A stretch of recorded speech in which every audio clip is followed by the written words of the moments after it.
Lamar Cardinal Football Preview Show on Fox 4. Hi, everyone. James Ware and Nick Canizales here, joined by Lamar football coach Ray Woodard as his Cardinals get ready to kick off the 2012 season. That is right. We have a lot to talk about, and we'll do just that over the next 30 minutes, so let's jump right in. 30 minutes? I thought we were only going to be here 5 minutes. Well, we could be here 5 minutes. Right. Let me ask you It'll something. fly by because we got a lot to talk about. I know. Well, let me ask you something. You know, several weeks of practice already. I mean, where do you see this team at so far? Well, I think we had more defensive players with experience coming back. Our defense is a little ahead of our offense, but they should be. They better be. And we're catching up slowly offense. I think we got a lot of tools over there, but we're just now putting it all together. And every day we're improving offensively. So we're getting there. Well, you got to protect that quarterback, and it all starts up front with the big guys on the line. Is that where some work is needed? Yeah, I mean, we got some inexperience there. We got some players that have played for us some in the past, but not a lot of starts in that bunch. And with a nick or two, trying to get the cohesive five together has been an issue, but it's given us an opportunity to put some other players in there and see what they can do. So the depth's getting there, but between now and Saturday week, we got to get five out there and have them work more together, and we will. Yeah. Well, we got to go to some of these summer workouts these guys did, and I mean, it was unbelievable. These guys, how did they come in? I mean, they come in great, and to talk about our whole team, this is the best team we've had as far as doing things together as a team. I'm not talking about talent, but this has been a very enjoyable camp. We haven't had any discipline issues. Everybody shows up on time and works hard, and it's been very pleasurable and enjoyable out on the field to be around these guys. You know, you touched on it a second ago about the depth. That's something you didn't have 2 years ago, and now you have a lot of it, which is very, very good for you guys. Well, we got more of it. I don't know if we got a lot of it, but I think this is the first year in the 3 years we've been here that I think we have enough depth defensively to compete year-round, the whole season, because you're going to have injuries. We're still a little thin offensively. We got to avoid the injury bug on that side, but we're much deeper than we were a year ago on both sides. How about the facility? When you bring recruits in and they see the great facility you have there, how's that helped recruiting? Well, I think 2 years removed from beginning of the program, early on we were recruiting with drawings and pictures, and then we were recruiting as we were building the facility. Now, this past year, we really got to target some players early on, bring them to games in the fall. We had a lot of our recruiting done prior to Christmas, and I think it shows. I think this freshman class is the best recruiting class we got on campus so far. You know, we talked in Lake Charles. You guys were picked 7. You said you don't worry about preseason polls. Also, another stunning thing was you guys didn't have one single all-conference selection. You said that's a good thing for you, though. It really is. I looked at it as a player standpoint. I think every player would like to see their team recognized and voted by their peers, which is the fellow head coaches and the media in the league. We were picked last. Now we're picked second to last. And the thing glaring to me for our team, we had no one picked on the first or second all-conference team. We were the only team that didn't have a player picked, and we're using that. And we're going to go by the no names, and that kind of brings us together. And if no one thinks we have an individual player well enough or good enough to be on those teams, maybe we'll just have to do it as a team. So we've kind of rallied around that. It's been good. How about Sam Houston State? They won the conference last year, and they're picked at the top this year with a lot of guys back. And, I mean, they are going to be tough to beat. They are, and, they're down the schedule a little ways. But going back to what we talked about picking, they were picked 4th last year. That's how good all the experts were last year picking. So they certainly deserve to be at the top with what they did last year and what they got coming back. And I think they're definitely going into the season, maybe the understatement of the year, they're definitely the team to beat going into the season. Coming up September 1st, you got that game at Louisiana Lafayette. You come home, take on a Prairie View A&M team that is picked to win the SWAC, and then you go to Hawaii. So after 3 games, it should be a good measuring stick going into week 4 where this team's at. We should. It's not the same situation as the first game in 10 against McNeese, but it's kind of similar in that we have not played an FBS school yet. This is the first FBS school we'll play in the new era, so we really don't know what to expect. We're doing kind of what we did then, just going to work hard and do the best we can when we get over there and kind of take it as we go. But having coached over there, and me and Coach Kerry Bailey both have coached over there, it's a great environment for a football game, and we're excited about it, and I think a team will respond. It's going from one extreme to the other, Louisiana Lafayette, then back home for Prairie View A&M. So that first game will be, not a wake-up call, but, I mean, you'll know where this team stands after that Louisiana Lafayette game. Well, you know, the first 3 ball games of the season are not going to make or break our season. They're 3 very good games against very good teams. And Prairie View's picked to win their division in the SWAC. Right. And then we go to Hawaii, and we really don't know what to expect getting on a plane and taking this bunch to Hawaii. But I think those 3 games are very tough games. They'll prepare us for the rest of the season. We do know now how tough the Southland Conference is. And no matter how we come out on the scoreboard those 3 games, we'll be a better football team for having played those 3 games. Talk about your coaches a little bit. You got a lot of new faces in there, and it starts with your offensive coordinator, Bill Bradley, a lot of NFL experience. Defensive coordinator, I'm sorry, and then Larry Keck, your offensive guy. So, which one you want me to go? Well, let's start with Bill Bradley. Let's go on the defensive side first. Okay. All right. Well, Coach Bradley, we could talk for an hour about his resume. I've known Coach Bradley my entire career, and great Texas Longhorn, great NFL player, and then he's coached at 3 different places in the NFL and comes with a great resume as a player and a coach. Has done a very good job with the defense installing the 3-4. Kerry Bailey's coaching up front for us now. Kerry played in the SEC. He's coached in the Big 12 and the Big 10. He's been an FCS head coach. We got Craig McGallion back coaching the backers, and Alan Johnson's helping in the secondary, and he's back and doing a great job. And then we've added what's got to be the most experienced GA in the country, and Eric Hicks, an 11-year NFL vet, playing up front. He's doing a great job. So on the defensive side of the ball, a lot of experience, a lot of coaching, and they're doing a great job. Those kids can really relate to him as well. He is loud and boisterous out there. Yeah, they're very easy. He's very easy to find. And then on the offensive side, you got Coach Larry Keck. He's coming back here. He's coached here before. He's got a downside, though. He's an SFA graduate, so he does. That's a huge negative in my book. But he's so old that he's removed from the coaching staff. I don't think any of the coaches were alive when Larry went to school at SFA. You're welcome, Larry. But he's doing a great job, and he's very easy to find, very vocal, very demanding on the players. Dennis McKnight played 11 years in the NFL, coaching up front of the offensive line. Coach Barbay comes with a great pedigree, great name. And then you throw James Brown in there that's coming back. So we got a very good offensive staff. And Brett Ramsey's doing a great job GA, and so a lot of experience on the offensive side as well. All right. Well, listen, when we come back from commercial break, we'll talk about the quarterback position and the wide receiver, who the quarterback's going to throw to. Stay with us. You're watching the Lamar Cardinal preseason show right here on Fox 4.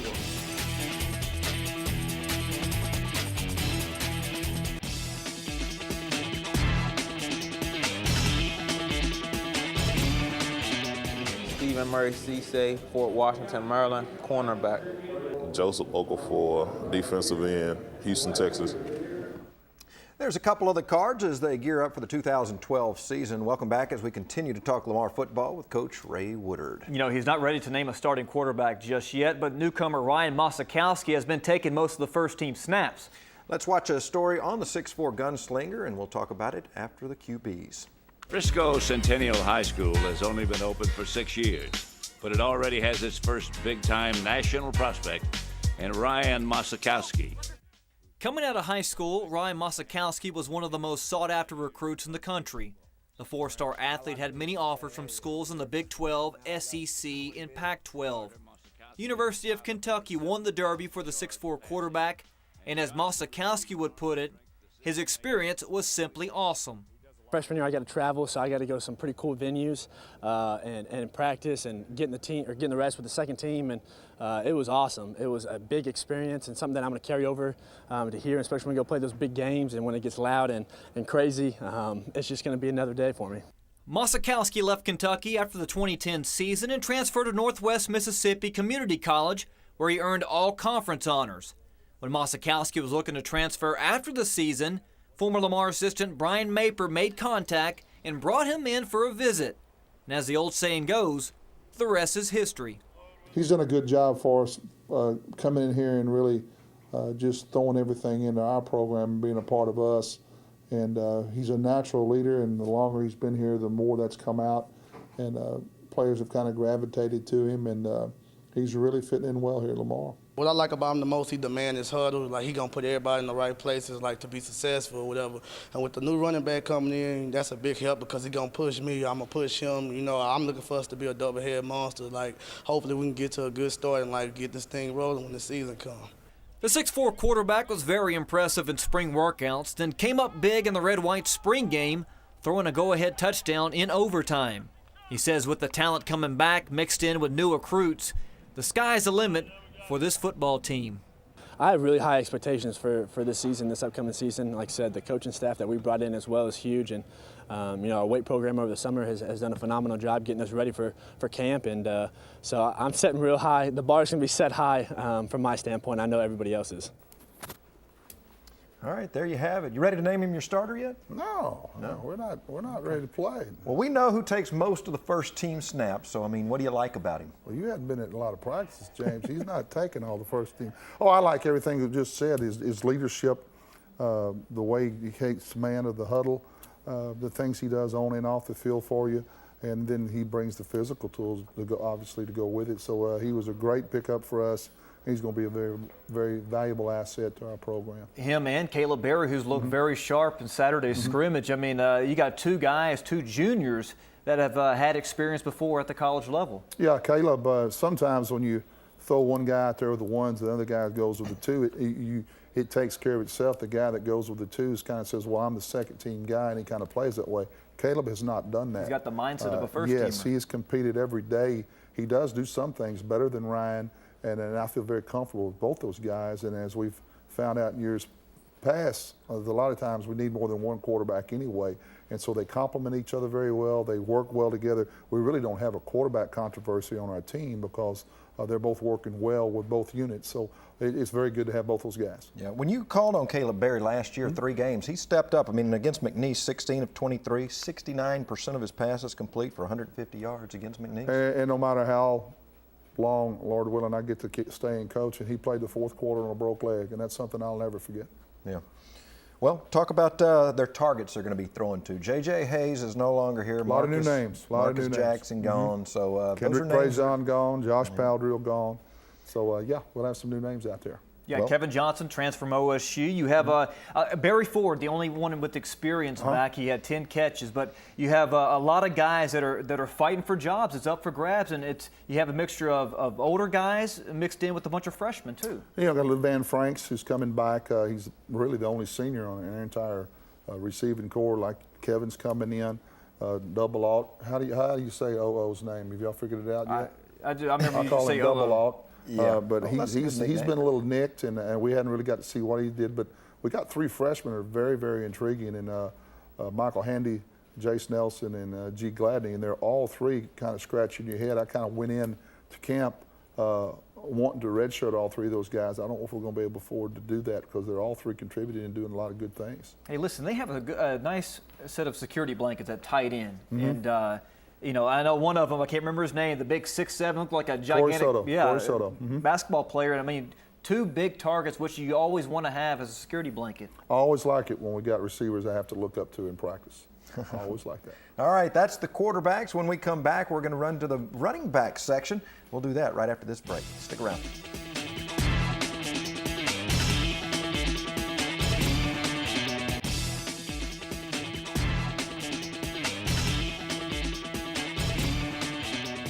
Darrell Harris, running back, Waco, Texas. Ron Moskowski, Frisco, Texas, quarterback.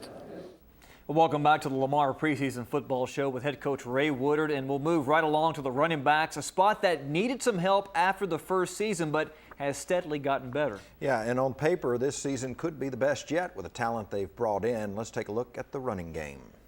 Once the single most important position on the field, the running game is slowly being phased out.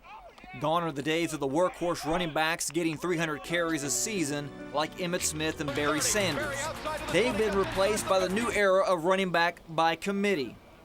Right, and that's a good thing. That's what you need just because we have a long season this year, no bye weeks, so anything can happen from September 1st to the end of the season. And just having everyone on the same page, if one guy goes down, we have someone else that can step in and just keep the ball rolling. The key to any running game is to keep your backs healthy. DePaul Garrett's back after rushing for 204 yards and 5 touchdowns after going down in the 3rd game of the season with a severe shoulder injury. This year we got a lot of depth. Like last year when I got hurt, I was kind of in a rush. I wanted to get back. But this season, like if I was to hurt myself, I'm going to go out giving it 112% and knowing like I got guys behind me who are ready to come in and make plays.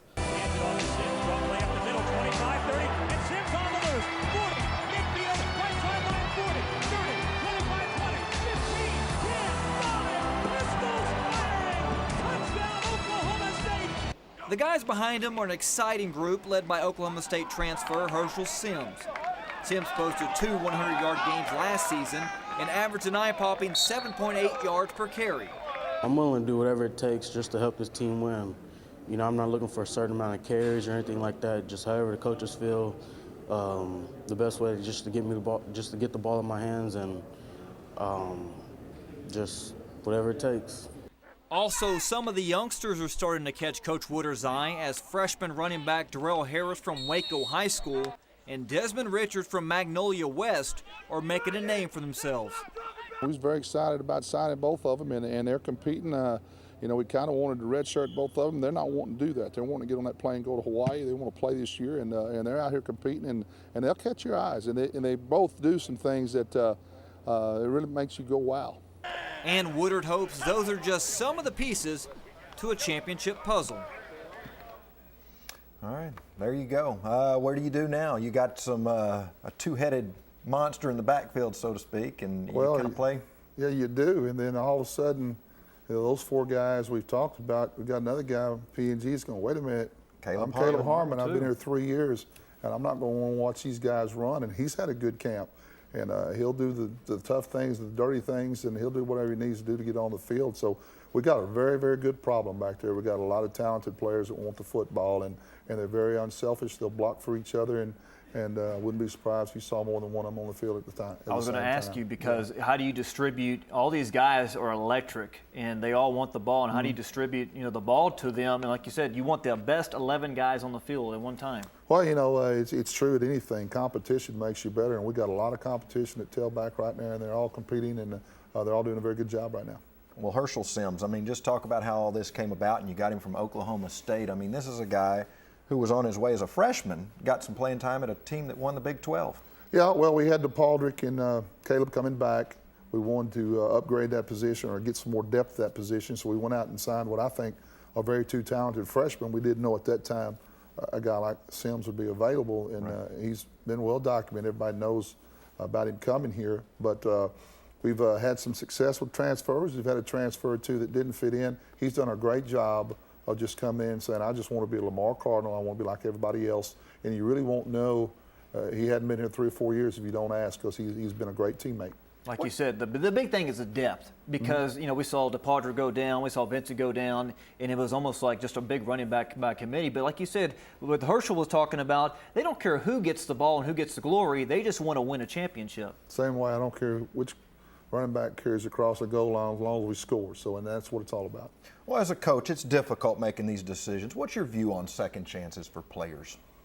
Well, I went to 2 schools before I got to Texas. I went to the University of Southern Pacific Railroad for a year, and I went to Kilgore College. So I was always looking for an opportunity. First, I had to have a junior college coach to give me a chance as a walk-on, and then I had to start all over again at the University of Texas. And you have players that do 1 or 2 things.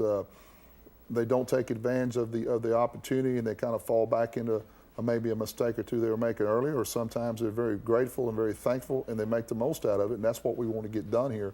And I don't think there's anything wrong with giving a young man an opportunity to make good or to make up for a mistake that he's made. I'm glad that everything I did at 18 years old was not as documented as it is now. I'm not going to say what they were on air, but I think everybody's entitled to make a mistake. I think everybody needs the opportunity to make up for that mistake, and either they do or they don't. Yeah. Are they on a shorter leash? Oh yeah, but just because they come in here knowing that this could be their last opportunity to do right. We talked about excited about your 2 freshmen, Darrell Harris, Desmond Richards. These are 2 guys, like you said, you thinking about redshirting, but now they want to get on that trip to not only play the whole season, get on that trip to Hawaii and make some noise and make a huge impact as a freshman. Well, they've actually listened to me, and a lot of freshmen won't. They understand another way they can get on there is being return men in the punt return game, the kickoff return games. They've been very unselfish to get out there and practice and do that as well. And they can see, maybe that third tailback is the guy who can do the best job returning of the ball on the kicks and the punts. So they've done both of that. They've done both of those teams, and they're off to a very good start in their college careers, I think. Well, I forget the exact number. There's about 90-something guys on your roster. Is that correct? And about 95, yeah. 95. How many do you take to Hawaii? And that makes 60. 60, and that's going to make some pretty stiff competition. It does, and it's going to make for hard feelings or two, and it's going to make for a mama or two to call and say, I've already made reservations, but we just can't afford to take everybody. And I'm kind of treating it like Christmas when I was a kid. You know, right before Christmas, if you're not good, you're not going to get anything from Santa Claus. Right now, if they're not doing everything we want them to do, they're not going to go to Hawaii. So it's been good for us. It's motivation. I wish we could take everybody, but we can't. All right. When we come back, we're going to talk defense. Yeah, defense. Yeah. We love defense. We'll talk about it coming up after this timeout.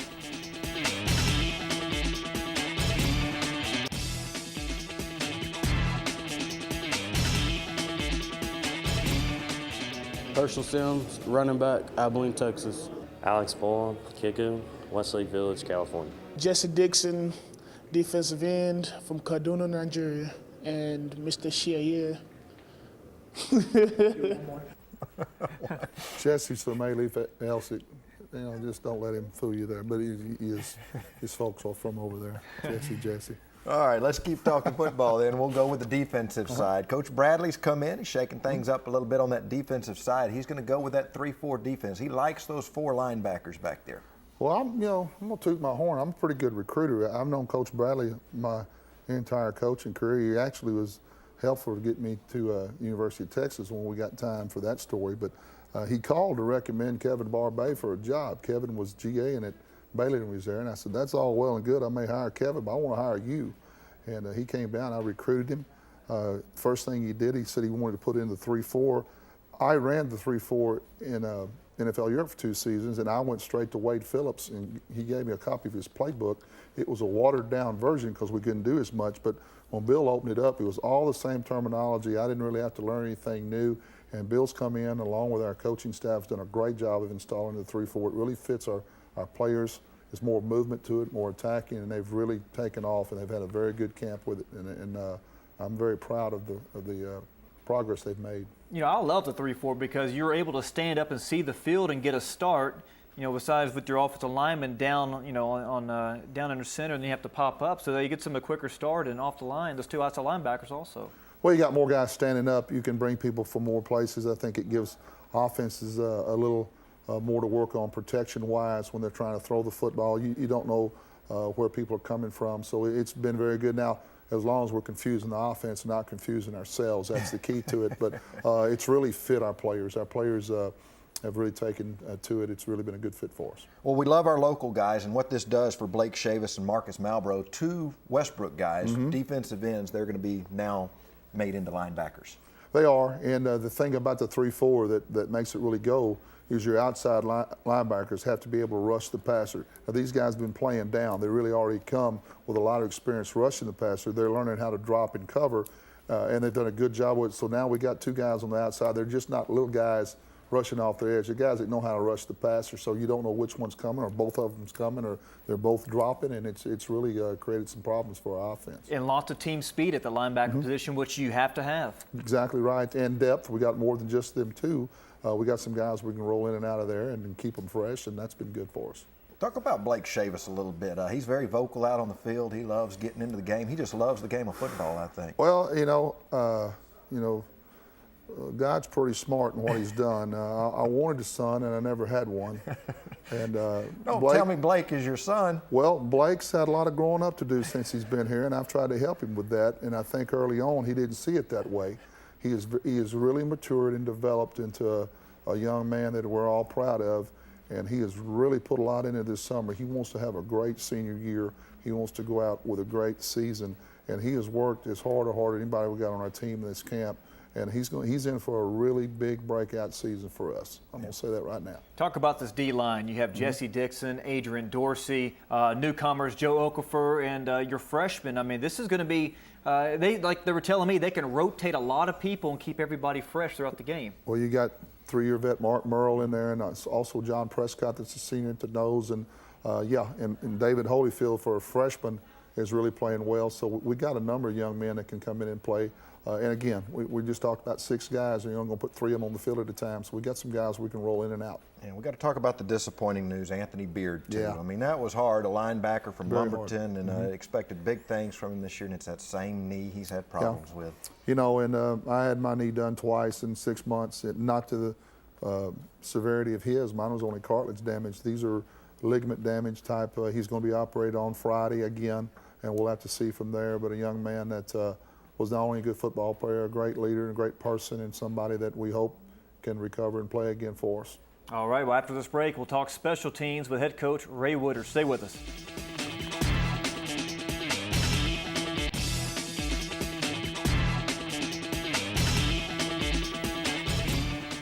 Well, welcome back. We'll talk special teams with head coach Ray Woodard. You got 3 kickers that are vying for playing time with Sanchez, Justin Stout, and also All-American kicker out of high school, Alex Ball. Yeah, Alex has been nicked a little bit, but he's got great leg strength. And then I think Stout and Hoovie Sanchez both have come back, and they're better than they were. They're just more experienced. I think the experience factor alone and the fact that they're a year stronger has helped them in there. They've both had good camps so far. How'd you get Ball to come to Lamar? I mean, this is a kid who was #1 in the nation in kicking out of high school. Same thing. Went out there and found him and flew him in. He liked what he saw. Wow. Yeah. In punter position, Colin Keller, he's back. I mean, he's got the highest percentage or as yards per punt in school history. I mean, that's a weapon to have. He does. He's going to have a good year. And also, we got our deep snapper back. He snapped the last 2 years. Chris Mykrantz does a great job. I certainly don't overlook the job he does. All right, and talk about Franks. Van Lawrence Franks, 5'5". fan favorite, 5'5", 130 pounds. The fans love him. Yeah, and only because he does a great job. Not only for any size, he do a great job. I think the fact he's a little smaller helps, but for the fan favorite thing, he just does a great job. We'll talk about your coaches here. Yeah, I had a tremendous opportunity when I played for the Chiefs to play for Coach Frank Gans, who, in my opinion, is the best special teams coach to ever coach in the NFL. I think I can say that. Coach Dennis McKnight, who I played with the Chargers, has coached with Coach Gans at Hawaii and SMU. He's got to coach with him and learn under him. And he's a lot like Coach Gans in his approach to the special teams. And I'll say this right now, I'll put this on him because I know he'll respond to it. The special teams will be the most improved unit on our entire team this year. All right, September 1st, game 1 at Louisiana Lafayette. Then you'll be back home for the opener at home on September 8th against Prairie View. Go LU.